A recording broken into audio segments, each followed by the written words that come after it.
I'm looking for someone to signal me to start. Jerry, do you want to have signal me to start? Because we're in media. There you go. Lucy, okay?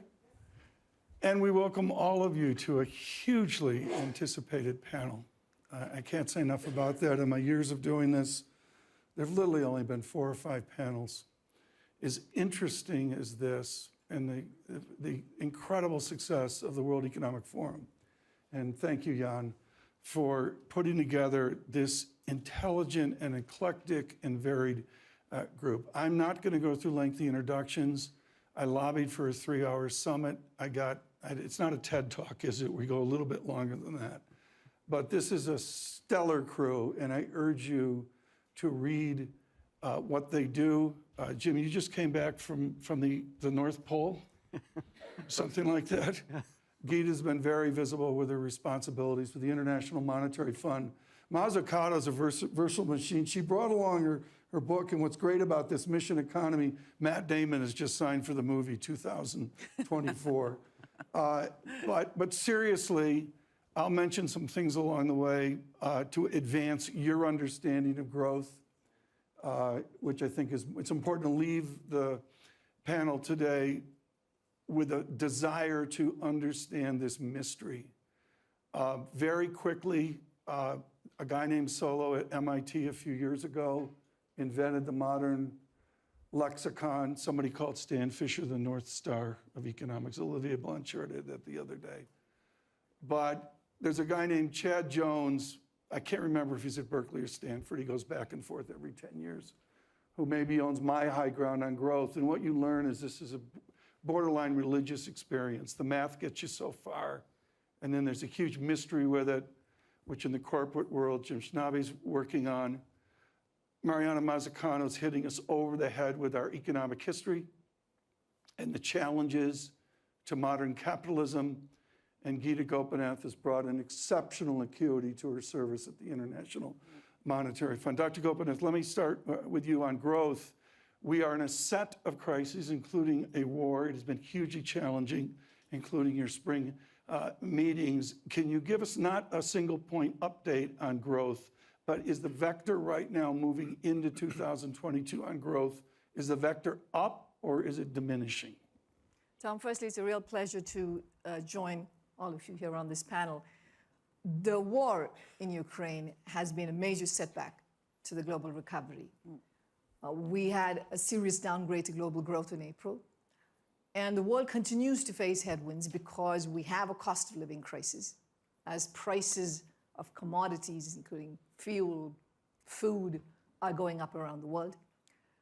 Central banks trying to tackle this high levels of inflation are raising interest rates very sharply, and that they need to do, but that has consequences for global finance and trade.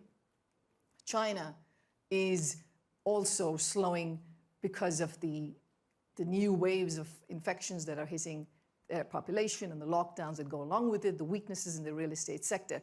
So we have a confluence of shocks hitting the world, and we are so not out of the woods. But the point I would also like to make is that this is all happening at a time when we have very divergent recoveries in the world. So we have the advanced economies that, based on our projections, will basically get back to where they would have been in the absence of the pandemic in 2024. So literally no output losses. But we have emerging and developing economies that will be around 5% below where they would have been in the absence of the pandemic. And it is this gap that's going along with now a food crisis, a cost of living crisis, the risk of financial turbulence of a much greater scale that's really worrisome. Is the gap use of technology, ability to affect technology within a system to recover? The haves have the technology and the have-nots don't have the technology? It's a combination. So there's always been a gap in access to technologies. There's a gap in access to digital infrastructure, which has been crucial during the pandemic, because if you didn't have the right digital infrastructure, then remote working and remote learning was not an option. But also the lack of access to finance, the ability not being able to do the kind of fiscal support that one needs to do is also a major issue. And I would also add that when it came to solving the pandemic, which required getting vaccines everywhere and tests everywhere, I mean, the world failed in making that happen. And we still are, that is still unfinished business that needs to be done. The New York Times this morning, in New York City, roughly 1/3 of renters are severely rent burdened, meaning they spend more than 50% of their income on rent. That according to Mayor Adams in New York City this week. I heard the same thing from the former Prime Minister of Ireland on his Dublin today. Marina, please fold into us our fractured growth amid these crises, buttressed up against the labor model you study. And I don't think the labor model's within those algebraic equations of growth, is it? Well, the fact that you just talked about from the Financial Times, I think, is one of the many symptoms of the kind of growth we have, right? You can have different types of growth. Just break down GDP, which we know is not a perfect indicator, but you can use that indicator to even look at whether economies are growing through investment-led growth, C plus I plus G plus X minus M, consumption-led growth. And what we have in many countries is that we have growth that is private debt-fueled consumption-led growth. So the ratio of private debt, we always obsess about public debt, private debt to disposable income is back at a level very close to what it was just before the financial crisis. And guess what caused the financial crisis? That. You'd think we'd all be talking about it. It's hidden. It's not talked about even in election manifestos in terms of what to do to make sure that the bubble won't burst again and how to become resilient. We use this word resiliency, for example, with climate. We're not using it again in terms of making sure that people's incomes are growing. Real wages have not been growing for the last 30 years. Even during the COVID-19 recovery, we had, for example, loans being given out to small companies, to people, help to buy schemes. We're talking mainly here about the West. That's not necessarily what you want to do, just pile on even more debt. So I think really for this conversation, the question is how can we have investment-led growth and have that investment directed towards the biggest problems of our time, the digital divide, pollution, weak health systems. You just talked about the vaccine. The reason we have vaccine inequity is not due to some sort of deterministic force. We have made really bad decisions in terms of how to govern our innovation systems. So the mission is not the vaccine. The mission is to vaccinate everybody in the world. Currently, we have what Dr. Tedros, the head of the World Health Organization, calls vaccine apartheid.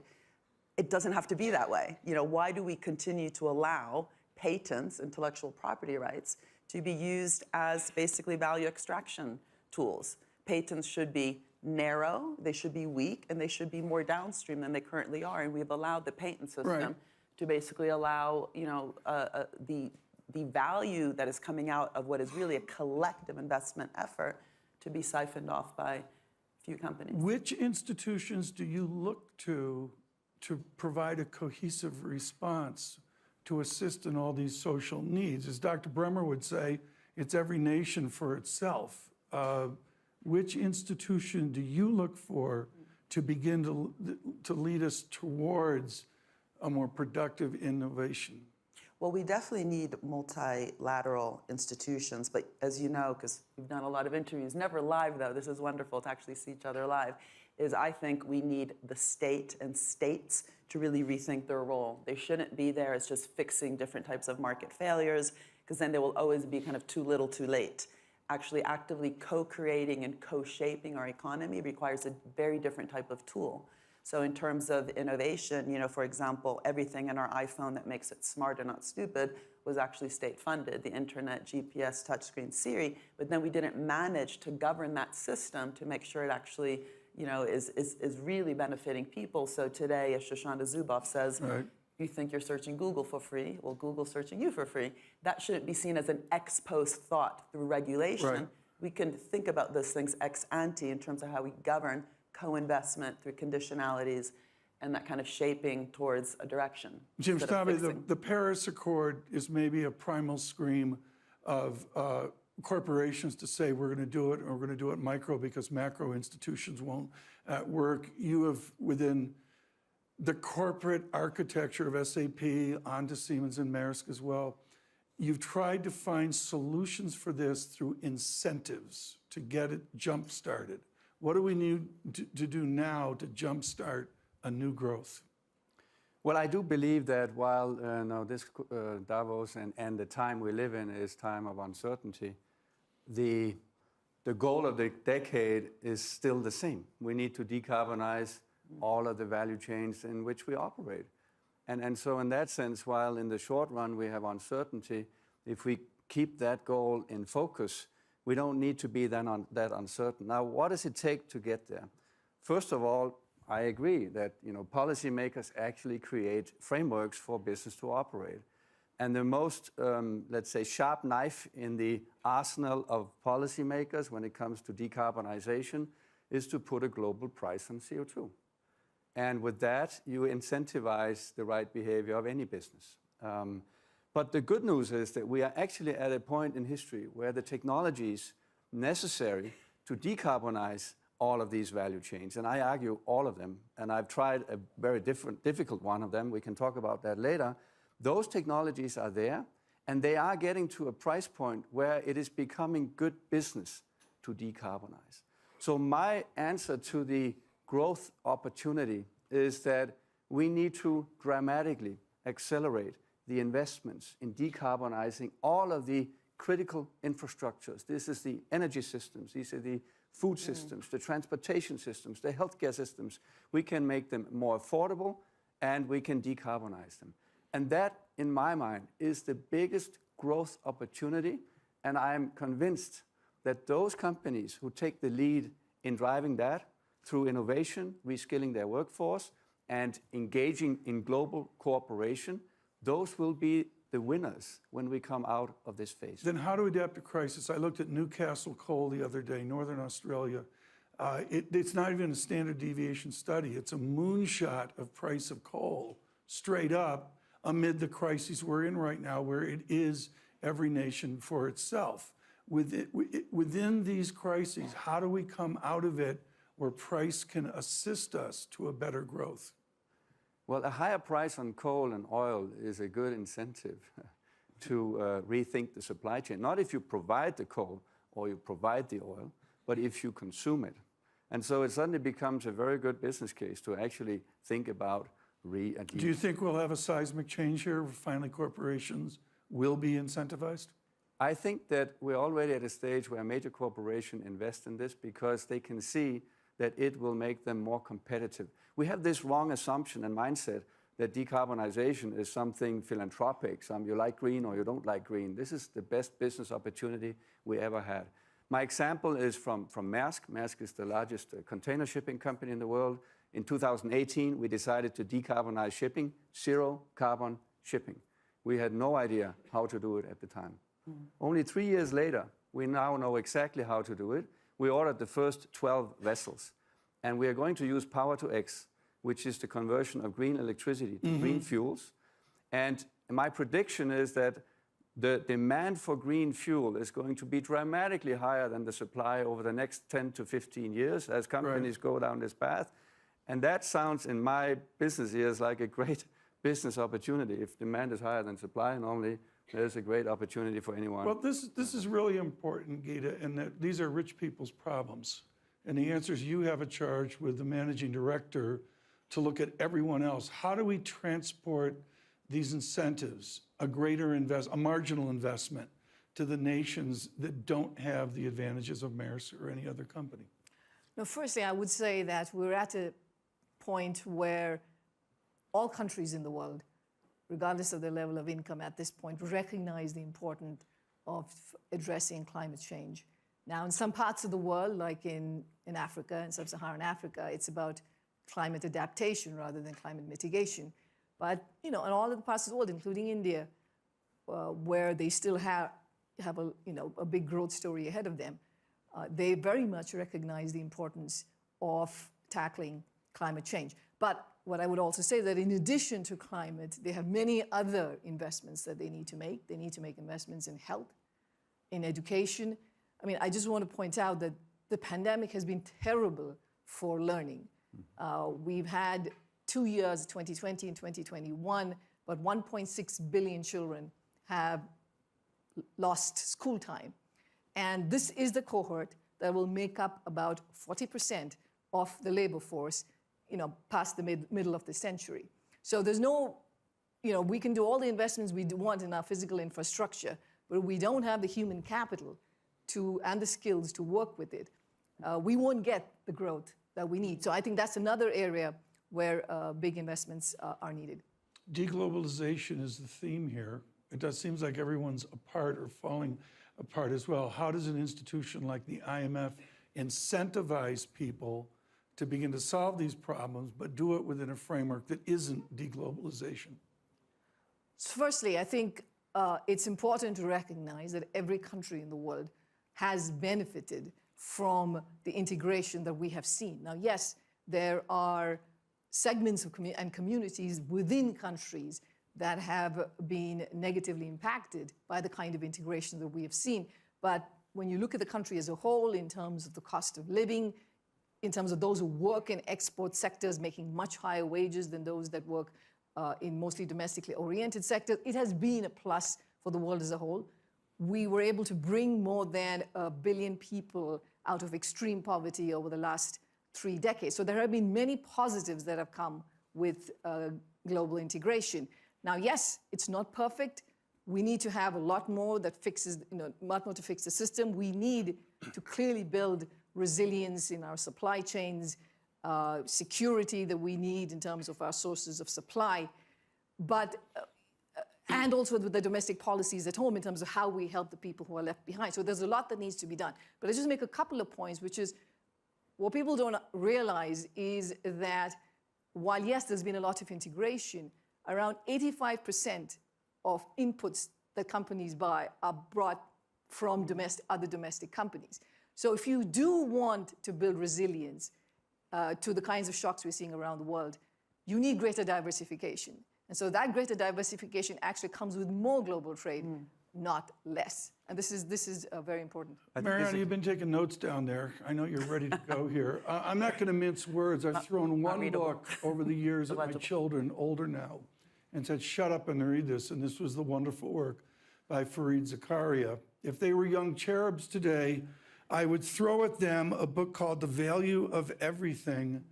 In the first 6 or 7 chapters, Professor Mazzucato walks through how we got here. It's the clearest description of the path long before Adam Smith, physiocrats, on to Ricardo, and forward as well. You finished that book, Mariana, with the economics of hope. What is the hope that we have in growth? You've been hearing these 2 very different people speak of the issues at hand. What is the hope that we need right now to jumpstart growth? Well, the reason I wrote the other book, the blue one you have near you, which was really to continue that economics of hope, which is to say that, actually having a discussion, which is often a local discussion at the city level, it can be at the regional level, at the national level, and definitely at the global level, of what are we even trying to do, right? What are our missions? What's the purpose? What kind of growth do we want? If we want inclusive and sustainable growth, what does it mean for the investment pathway? All of this just remains kind of, as Greta Thunberg says, blah, blah, blah, unless we get serious. And getting serious about hope means actually transforming these global challenges like the Sustainable Development Goals, 17 of them, with 169 targets beneath them, into concrete missions and moonshots, right? Getting the plastic out of the ocean is one of the concrete moonshots that could help us tackle SDG 14, life below water. Having carbon neutral cities across the nation, but across the world, is a very concrete way to go after SDG 13. The digital divide, which, as Gita was saying, during the lockdown, many students globally stopped accessing their human right to education. There are concrete things we can do to go after those, but it doesn't happen just by coming to Davos, as much as we all love to come here and talk about purpose and stakeholder value. The question is, what does it actually mean for how the public sector, the private sector, increasingly the third sector actually work together concretely towards a goal? And it's interesting, if you go back to the moon landing, it was really well designed. The first thing that Ernest Brackett did, the head of procurement in NASA, was to change cost plus contracting to fixed price, with a challenge, and then you'd get extra. There were incentives for innovation and quality improvement. So it was like a challenge-based kind of procurement. We often don't do that with normal procurement policy. Sweden does today, because they have, for example, a very high-level challenge of a fossil-free welfare state, which then lands the very particular like school lunches, which have to be healthy, tasty, and sustainable. With that kind of target, then the procurement of those school lunches helps to foster sustainability through something as normal as, again, lunch. It's not just big climate strategy and kind of carbon prices. But sorry, just the other thing is they really cared also about the contracts. They had a no excess profits clause in NASA. In other words, we're going to do this together, so we're not going to turn it into a gambling casino. Yeah. And just so everyone understands, I lived this. My father was directly involved with the Hubble Space Telescope. And this was a raging debate, which I lived at the dining room table over the quality of the contracts. How do the progressives, to use the language of America, substituted for yours, how do the liberals, the progressives, drag distrustful conservatives over to some of these thoughts? I do not see it occurring. Well, my experience, at least, in going to the U.S. also to talk about the other book, The Entrepreneurial State, was that it was actually a thesis that was equally appealing, if you want, to Republicans and Democrats, because the idea of also stop wasting money on policies that don't work, because you both talked about incentives, but sometimes policies that are geared around incentives really just increase profits and not investment. I've seen this in my own area of economics innovation policy. Many R&D tax credits, if they're badly devised, they're meant to sort of incentivize innovation, and they're simply increasing the profits of companies, but not actually helping to reinvest the profits that are being made back into the economy. In fact, many companies, say in the pharmaceutical industry, are ultra financialized. Something like $4 trillion have been used just for share buybacks in the last 10 years by the Fortune 500 companies. That's an investment problem. That's a reinvestment problem. And it's really interesting to go back to the kind of military-industrial complex kind of institutions, which today really need to be much more geared towards our social problems. Bell Labs, which I'm sure you know, was a really important private sector R&D laboratory inside AT&T. It came about in a phase of American kind of history where the government was much more confident. In order for AT&T to retain its monopoly status, it had to reinvest its profits back into the economy, back into innovation, and big innovation beyond telecoms. And that kind of conditionality is something I've become really interested in, because the word conditionality, especially if we think of the kind of IMF conditions, doesn't always inspire great thoughts. But conditions in terms of truly building back better, so that every grant, loan, bailout scheme is conditional on actually working together towards something, not micromanaging. Jim, this is critical, in that there was a Bell Labs, Arthur D. Little, RAND was maybe the key item. These were think tanks, and there was a linkage of business and business technology with government technology. How shattered is it? Well, first of all, I think technology is the secret sauce that we need to get accelerated on. So Robert Solow agrees with you, I believe. I mean, that's where, can we all agree that growth comes from technological progress? Yeah, but Solow's model was about technology as exogenous. What we're talking about is technology as an endogenous function of investment. How do we get exogenous again, where we get a better good, Jim? Well, see, I'm in that sense very optimistic, and I believe that the technological development that we've seen over the last 20 years has put us in a place where we can basically track every single physical item on this planet. We can create energy cheaper with solar and wind than we can with fossil fuels. We can reinvent entire value chains. Well, the problem is that we have an incremental approach, and when you have that, you put technology in play incrementally. And what we need is almost like we need the big dream of a rewired value chain and then work backwards. Who needs to be around that table to figure out how to do that? And how do you accelerate? For me, it's about the acceleration that needs to happen. And we cannot let the uncertainty that we see right now that comes out of the war in Ukraine and the pandemic distract us from the fact that we need acceleration. So I'm optimistic because we have the technologies, we know the problems, we have the solutions, and what we need is leadership and collaboration, which is why I totally agree. We cannot let globalization reverse. I will not leave Davos with that thought. I will leave with the thought that we will need more collaboration. We have 1 billion people that needs to come into the innovation cycle because we need to connect to them. And they have often the big ideas because they have economic boundaries that are very, very limited. And those are the people with the big ideas. So I'm optimistic, but it can only happen through leadership where you have the courage to think big, imagine a better future and then work backwards, the dream, and then collaboration. Nobody can do this alone. I look at inflation, Gita, where it is, and the area below an x-axis is called the integrand, and the integrand in America of negative real wages is absolutely appalling. I mean, the duration here of the negative real wage is tangible.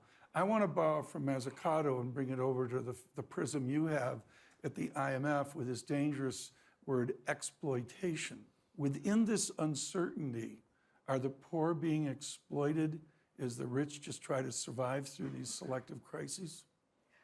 So firstly, the poor have a very different experience depending upon which part of the world they live in. At least that's what we've seen over the last couple of years. In the advanced economies, they've received a lot of support from the governments in terms of cash transfers, being able to keep up their spending. So in fact, if you look at where real wages are actually going up in the US, it is in the bottommost income decile, where you've seen the most increase in real wage growth. And it's in the other upper deciles where you've actually seen the decline. But in emerging and developing economies, on the other hand, where governments weren't able to provide the kind of response at the scale that the advanced economies did, it's been particularly tough. We know that there are 75 million more people in extreme poverty in 2021 because of the pandemic. So it varies depending upon the part of the world that you live in. I've heard people worry about the fact that, well, wages going up is a problem because that can feed into inflation. Let's just be very clear. Prices going up are what's inflation. You could absolutely have a scenario where wages could go up, but all that means is that corporations have lesser profits and prices stay exactly the same. So let's just be very clear about that, we certainly could see an environment where wages go up, but that doesn't have to necessarily generate a wage price spiral. Mariana, I want to speak of institutions like the IMF that have huge responsibilities to their clients, to basically the developed world, and I would suggest their clients are inherently conservative, which makes institutions like the IMF conservative. How do we get those institutions and their clients to risk, to take the gambles that Jim is talking about? How do we get the client states of these institutions, including the World Economic Forum, to jump off the cliff into the Mazzucato world? How do we get them to do that? Well, You're laughing about it, but it's not happening. No, the Mazzucato world made me laugh. But first, Gita just said something really important. Can I just repeat it so everyone remembers it? The labor share of global income is low. The profit share is high. There's nothing natural to that. That is an outcome of decisions we are making. And I just gave a talk at the L7, there's the G7, the T7, L7 with all the global trade unions. And, this is a huge issue. Why is it? And part of this is, in fact, I think personally, due to this ultra-financialized form of corporate governance that we have. If profits are not getting reinvested back into production, but being used by share buybacks, workers don't benefit from that. David Ricardo, just coming back to some of the economic history you were prodding me with before. David Ricardo wrote Principles of Political Economy in 1821. He had a chapter 31 called On Machinery, where he was already looking at what people look at today in terms of what happens with AI and digital tech in terms of workers' wages and employment. He was just looking at it in terms of the effect of mechanization and industrialization. And he already kind of foresaw the problem, which is a lot of technological change is labor displacing. But then what happened for 200 years was that those profits that were being made from technology that was labor displacing were being reinvested back into production. So you actually had what Schumpeter called creative destruction, new jobs, new sectors, new skills needed. That basically stops in the 1980s with this idea that the best way to run companies is just to maximize shareholder value. That is a huge issue. And if we can't talk about it here when we're talking about climate and all these important problems, and if we don't look at the structures we have on the ground, which are also the structures of government, which I think are really poor, it's not just about business, but this really needs to be, I think, a conversation about what are the new types of governance structures in public and private and also how can the relationship between them be really symbiotic and mutualistic and not parasitic. In Italy, where I'm from, we have a parasitic public-private relationship, subsidies, guarantees going to the private sector with no kind of condition about transformation, about structural change, about investment. Has Mario Draghi been good for Italy? No comment. No comment. I mean, there we go. definitely better than previous I'm gonna leaders. go The problem is he has a very difficult situation, like many countries when you have coalitions where you're basically blocked from doing anything. But he's definitely brought stability, and that in Italy is a great thing. I want to spend 6 minutes here on a theme that started on the 24th of February with the war in Ukraine, and then we'll open it up for some observations and tight questioning from the floor. I want the questions short to these wonderful panelists so we can use the last 15 minutes here productively. February 24, I'm guessing, screaming phone calls. Where's Folkets Landau? And we got David Folkets Landau on the phone quickly here in the shock of a war in Ukraine.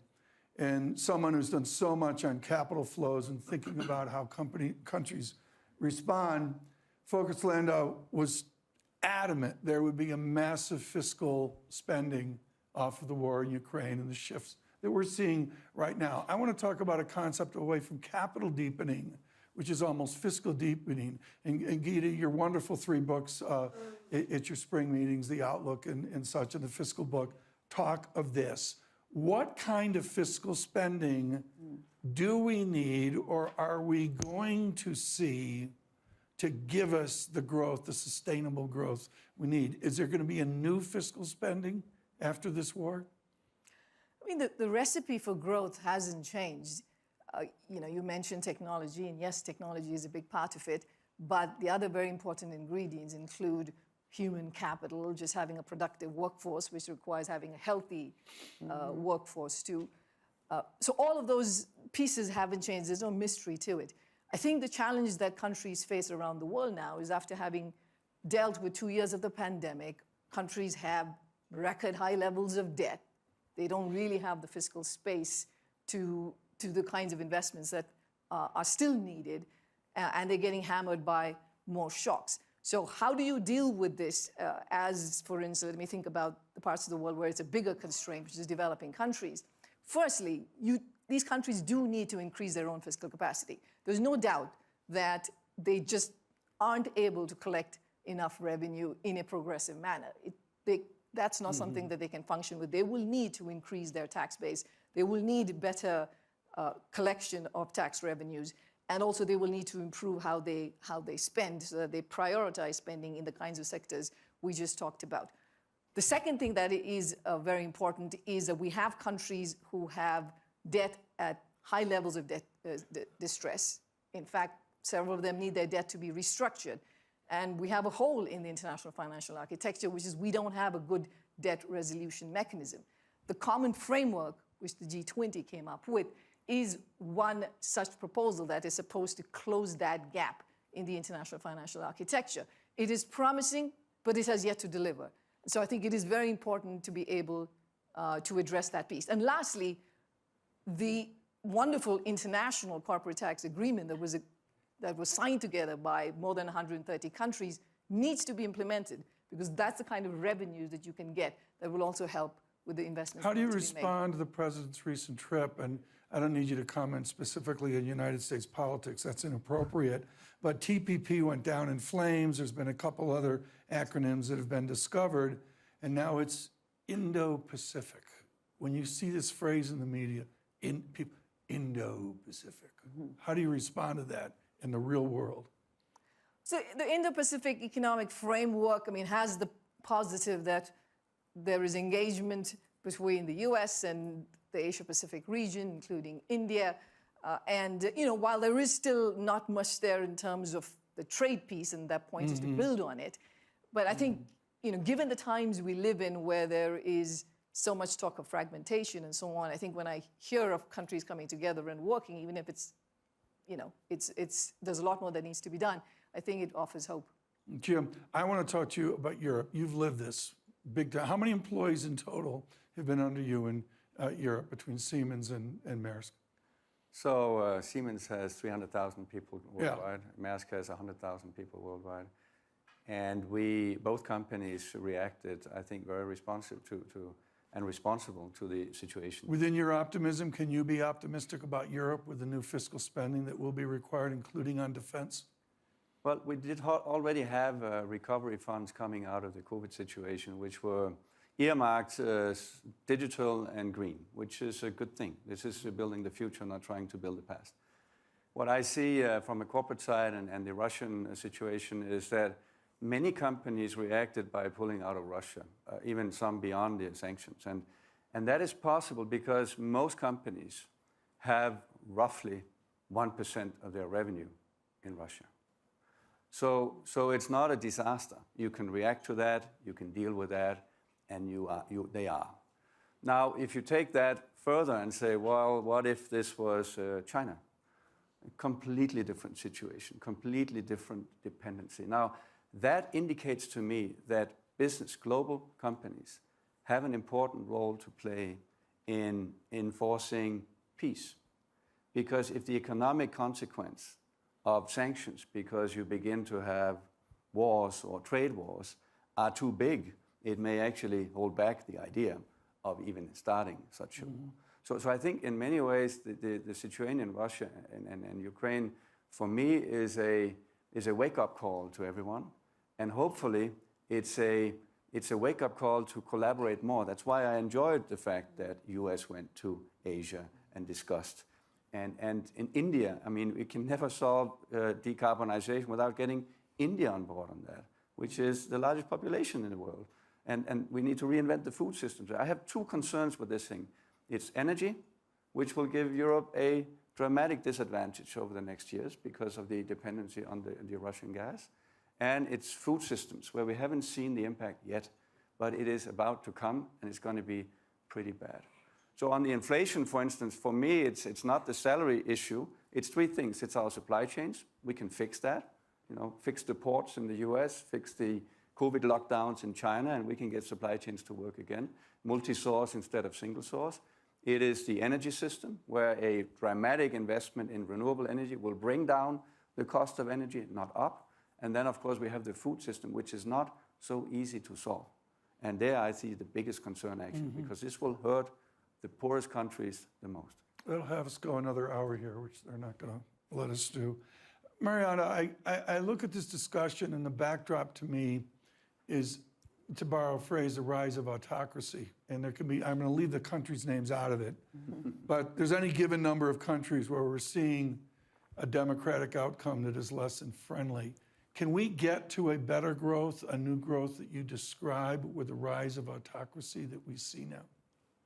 But autocracy has both kind of a business model side of it, as well as a political. And currently, if there was an election in Italy today, it's very likely that the equivalent of Le Pen's party in France would win. So a very right-wing, conservative, xenophobic, racist party basically would win in Italy. And why is that? The level of dissatisfaction, for many of the different reasons that we've been talking about, many people have been left behind. Coming back to that just statistic, the labor share of global income is at one of the lowest levels it's ever been, pisses people off. And unfortunately, what we know is that in those periods, and then also the cost of living crisis, when you then don't have, leadership coming from a progressive side, forget the left-right distinction, progressive meaning we actually want progress, we want more sustainable and inclusive societies. When we don't have leadership that has clear agendas on that, and you have other leaders who are just kind of stoking fear, blaming immigrants, blaming a certain country, setting up walls, that makes it look much easier in terms of how you actually battle your own problems. And I think this is a huge issue, but it's very, sometimes people treat, I think, the Trump's America in a condescending way. But if you look at the dissatisfaction and the disillusionment among so many people in America who simply have not necessarily had those cash transfers, who don't have the kind of jobs that are decent jobs that allow you to have a certain life where you don't worry about tomorrow. The uncertainty amongst the American workforce in one of the most rich countries in the world is huge. And so I do think that bringing labor to the table in a new way, but also reinventing the welfare state, which we haven't really talked about, but we have weak welfare states. The reason this crisis, the pandemic, was so much worse than it had to be is because our global health systems, but in both the developed world and the developing world, were weak. And if we can't if we can't have a COVID recovery, a global COVID recovery, which strengthens global health systems, that'll be a massive failure. And we know that we're only as healthy as our neighbor is, literally on our street, in our cities, in our nations, and globally. And yet, have we actually seen a lot of attention on strengthening every health system globally? Had this crisis begun in Africa and not in China, we would globally be worse off. But that's not where the conversation's at, right?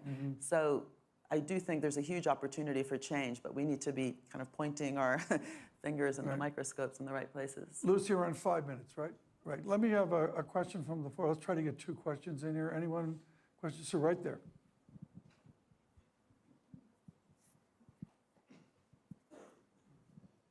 Thank you. Chris Giles from the Financial Times. I'd just like to ask the panel how the unexpected rise in inflation over the past year has changed their view both on the scope for global growth and government's role in it. Gita, let's get you in trouble with that question, please. So there has been a run-up in inflation that, the characteristics of it vary depending on what the country you're looking at. The parts of the world where it's being driven mostly by higher energy prices, higher food prices, and so the more the headline piece. And there are other parts where we've seen a much stronger increase in, all the other parts of inflation, so kind of much more broad-based. But I will say that over the last 3 months, the more broad-based feature of inflation has spilled through the global economy, and we're seeing it much more widely. I think the surprise element has been that we've been used over the last decade to living in a world where we worried about demand being too low, and most of macro stabilization was about controlling the level of demand in the economy. And then you get hit by the pandemic, and even before the war, you have major supply shocks, global supply shocks. And so I think as policymakers, to then figure out how much imbalance there is in the system between supply and demand became a major challenge.